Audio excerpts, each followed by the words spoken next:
Bonjour et bienvenue dans Notre Val d'Oise, le nouveau podcast du département du Val d'Oise. Dans ce premier épisode, on parle du Festival d'Auvers-sur-Oise. Il souffle cette année officiellement ses 40 bougies. Après une année 2020 perturbée par la crise sanitaire qui a provoqué l'annulation du festival, le Val d'Oise se plonge à nouveau dans un grand bain de musique. Résumer le Festival d'Auvers-sur-Oise, c'est feuilleter 40 années de la vie musicale internationale.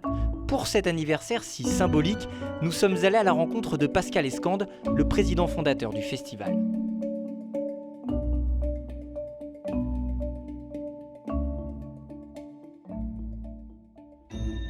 Pascal Escande nous reçoit dans ses nouveaux locaux, le dernier étage de l'ancien hôtel de ville de Méry-sur-Oise. Il nous fait faire le tour du propriétaire. Le lieu ressemble à un musée. Sur les étagères, des centaines de disques, de livres et d'affiches qui témoignent. Des archives qui nous font repartir 40 ans en arrière, aux origines du festival. Ouais, ça c'est les premiers programmes. Alors je vais vous montrer, vous voyez, ils sont bien rangés. Voilà. Alors ça c'est le tout premier, mais il a été taché. Quelqu'un a renversé du café dessus. Voilà. Alors, écoutez, l'histoire, je la raconte d'ailleurs assez souvent parce que c'est basé sur une rencontre. Mais comme je suis musicien, organiste, pianiste, donc on m'avait demandé d'accompagner un baptême dans l'église Auvers-sur-Oise. Moi, je suis valdoisien depuis ma naissance. Donc j'avais des amis sur Auvers à l'école primaire, donc j'y allais de temps en temps, mais c'était pas mon lieu puisque j'habitais Pontoise. Même j'habitais Épluche au départ, jusqu'à l'âge de 13 ans, puis ensuite Pontoise. Donc je me suis rendu à ce baptême. À l'époque, je devais avoir 22 ans, 21, 22 ans. Et cette église, qui n'est pas la mienne, puisque c'était celle au départ de Saint-Ouen-l'Aumône et puis après de Pontoise, donc je l'ai regardée, je la trouvais très très belle, tout en accompagnant sur l'harmonium mustel de l'église le baptême. Mais j'étais quand même très attentif à l'architecture et cette beauté d'église. Et donc le curé de l'époque, le père Michel de Missy, a dû remarquer ça. Et puis à la fin... lorsque le baptême a été terminé, il est venu vers moi, il a dit ah c'est très bien ce que vous avez joué, c'est pas facile d'ailleurs, on n'a pas d'orgue, c'est un petit harmonium, mais enfin c'est un harmonium, c'est une Ferrari parce que les mustels sont des instruments très rares et j'en suis très fier. Et puis il me dit mais enfin elle est belle hein, mon église. Alors je lui dis ah oui, très très belle avec triforium, etc. Il me dit oui, je l'ai remarqué parce que vous n'avez pas suivi du tout le baptême. Alors donc on a fait connaissance, on a parlé, lui était très mélomane, et il avait créé à l'époque une petite association pour organiser des concerts, donc il m'a expliqué, et puis moi je lui dis bah voilà, oui je trouve ça très belle, cette église est magnifique, elle a une acoustique sans pareil, il me fait part de son souhait, il dit vous voyez il n'y a pas d'orgue, ça serait bien d'en créer un jour, c'est mon rêve, et moi je lui dis oui ça serait aussi formidable d'organiser par exemple un récital de piano avec mon maître, qui s'appelle Eliane Richepin. Et il me dit, ah bon il me fait chiche alors.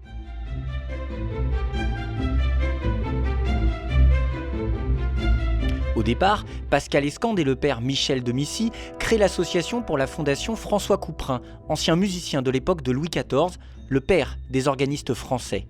L'objectif est d'organiser des concerts et aussi de réunir des fonds pour équiper l'église d'Auvers d'un orgue.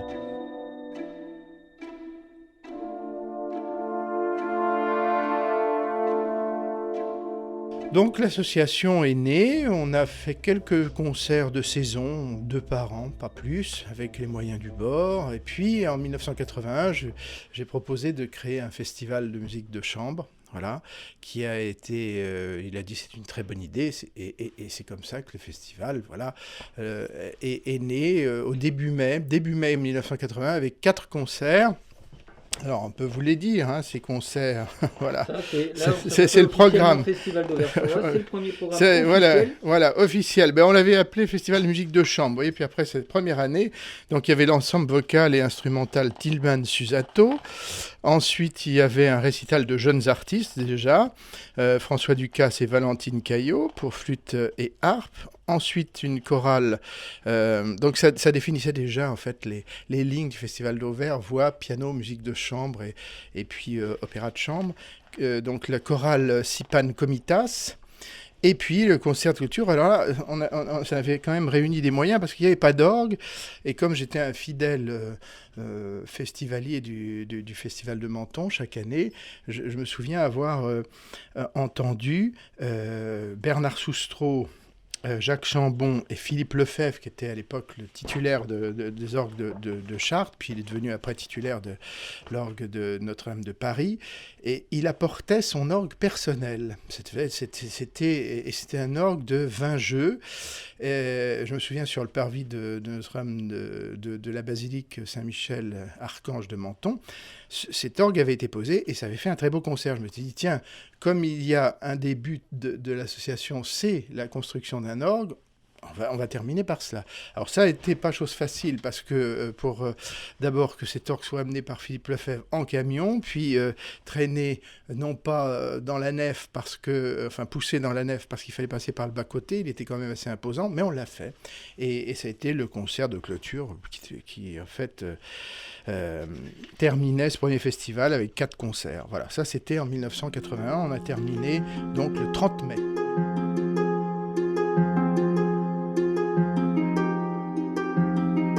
Le festival ne cesse de grandir et gagne petit à petit en notoriété. C'est en 1985 qu'il prend une vraie dimension internationale avec la venue de Barbara Hendricks. Voilà, 1985, avec la venue de Barbara Hendricks, qui à l'époque commençait une carrière internationale très très très connue. Et ce fut en fait un événement qui a déclenché en fait le public à Auvers-sur-Oise. On s'est dit tiens, Barbara Hendricks. En plus, à l'époque, on pouvait afficher des 175, 120 sur un peu partout. Donc c'est ce qui n'est plus le cas maintenant, sauf dans les abris bus du conseil départemental. Mais donc ça s'est vu et Barbara Hendricks donc est venue a chanté un récital de Haydn, Mozart, Schubert, Strauss avec Bruno Rigutto au piano, qui était un fidèle début du festival, qui avait joué dans les saisons précédant le festival. Barbara Hendricks, moi j'avais entendu plusieurs fois au festival de Menton, mais c'était quand même déjà une star. Voilà, même si elle était jeune à l'époque, c'était une star qui chantait dans des festivals et dans des scènes internationales.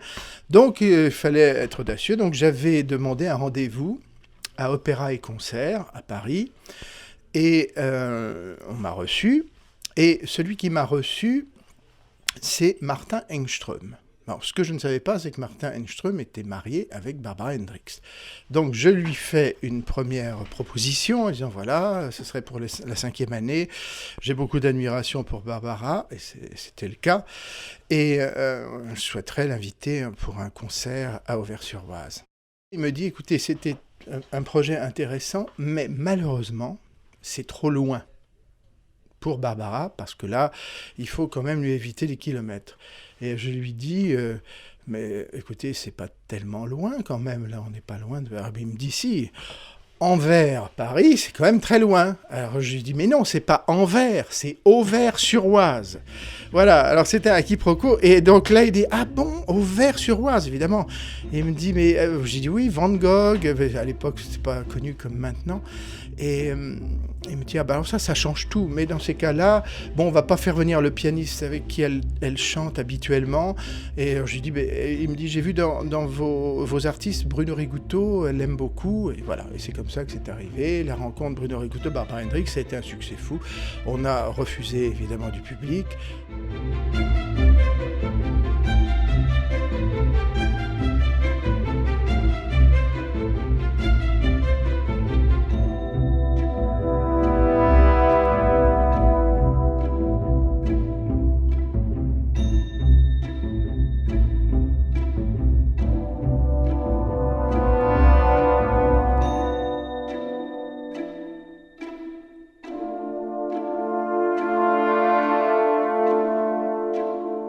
Quatre ans après sa création, le festival devient le rendez-vous incontournable et prestigieux de la musique classique.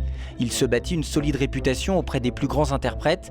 5 ans plus tard, en 1990, il accueille le virtuose, violoncelliste et chef d'orchestre Rostropovitch. Il ouvre le festival avec 3 suites de Bach. Ça a été un très très grand moment. Ça a été filmé, on a toujours ces moments de vidéo qu'on a transcrits sur DVD. Sa femme Galina Vincheskaya l'accompagnait. Je ne peux pas vous dire, l'église était trop petite pour accueillir le public. Il y en avait partout, debout, assis, par terre. Et c'était un moment très très fort qui a lancé. Et là, je crois qu'il y a eu le festival a vraiment décollé sur le plan national.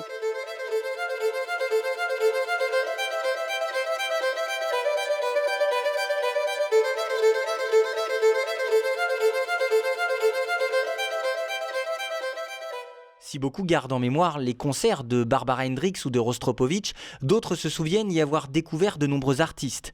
Car c'est aussi la marque de fabrique du festival, la révélation de talents. Le Festival d'Auvers, c'est aussi un label, Discover, créé en 1990. En plus de 30 ans, près de 300 000 disques ont été produits. 1990, c'est le trio Wanderer qu'on ne connaissait pas et qui a donné un premier concert après les avoir écoutés moi dans un concours de la FNAPEC à Rueil-Malmaison. Je les ai invités et ça a lancé en même temps le label qui s'appelle maintenant Discover. Chaque fois qu'il y avait un jeune artiste, un jeune ensemble, eh bien, il y avait une volonté de les aider et d'enregistrer.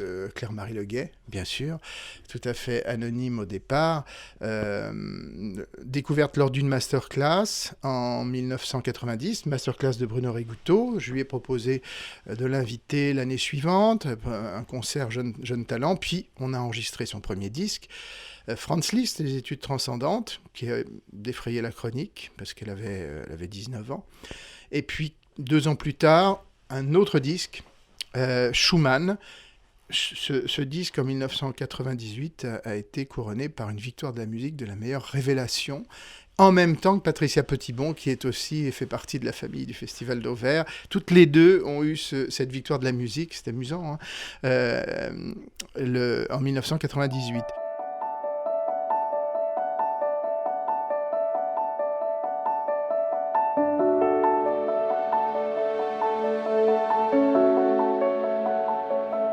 Au fil des années, le festival s'ouvre aussi aux arts plastiques. Le programme artistique du festival s'est enrichi de l'intervention de plasticiens majeurs, Robert Combas, Tony Soulier ou encore Corneille.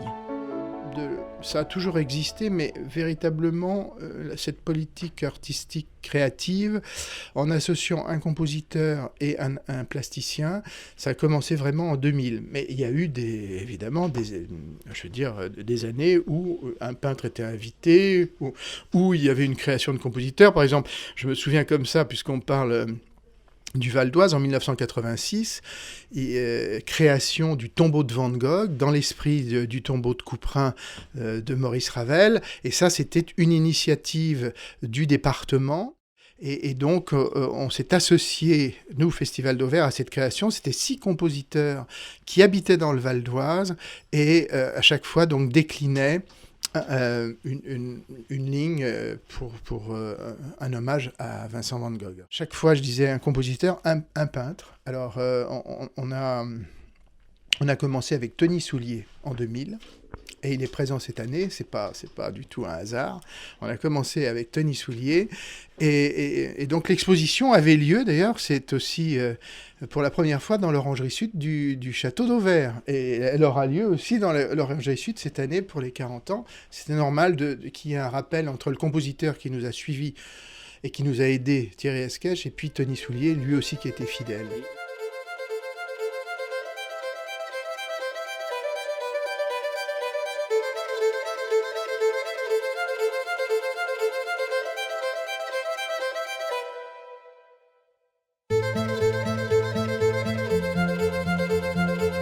À l'origine, le festival a été créé pour financer l'achat d'un orgue pour l'église d'Auvers-sur-Oise. En 2006, l'objectif est atteint, un orgue de 30 jeux d'esthétique post-classique est construit et implanté au sein de l'église Notre-Dame d'Auvers-sur-Oise. Ça a été donc cofinancé par le département, la région et la ville d'Auvers et le festival qui avait fait des réserves pendant plusieurs années pour contribuer à cette belle création d'instruments qui maintenant trône dans le transept de l'église d'Auvers. C'est une belle réalisation, on est très fiers.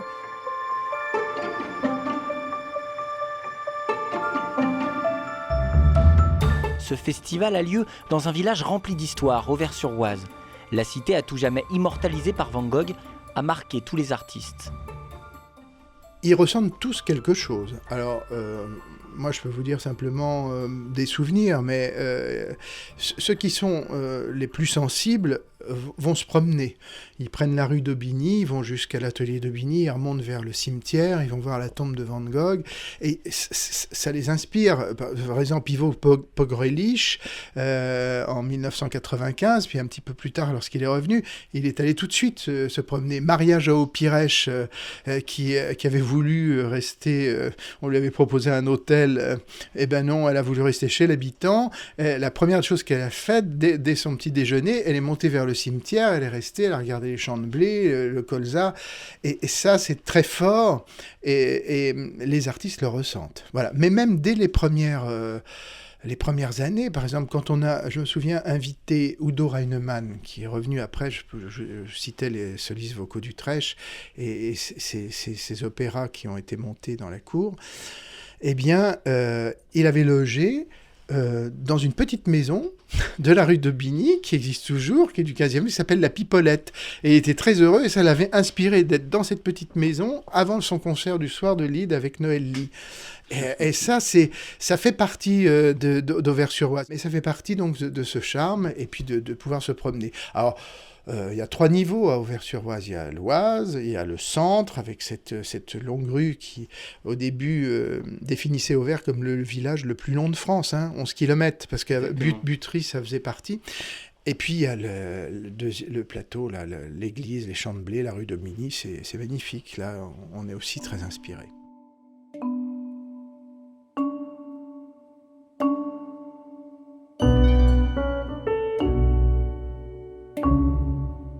C'est la fin de ce premier épisode de notre podcast Notre Val d'Oise consacré au Festival d'Auvers-sur-Oise. Vous pouvez retrouver tout le programme complet sur festival-auvers.com.